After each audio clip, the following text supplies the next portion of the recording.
Welcome to Solvetic, your channel to always learn technology easily. Below in the description, you will find useful links we used in this video.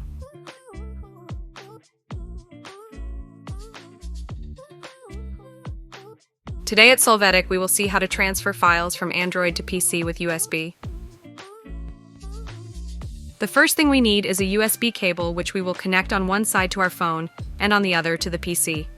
The type of USB to use on a PC will depend on what type of port you have on your computer.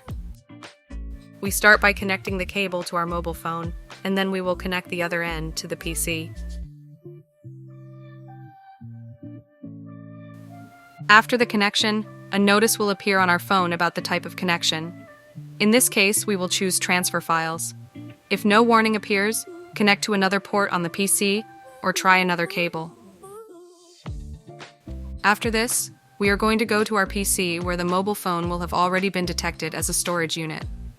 If we go to the Devices and Units section, we will see our Android phone detected, and we will be able to access it to manage the files and copy them to the PC.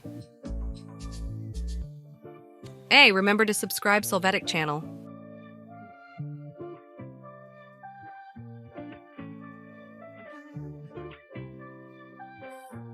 We hope it has been helpful for you. Here are links to watch more videos of your interest and subscribe to the Solvetic channel. Thank you.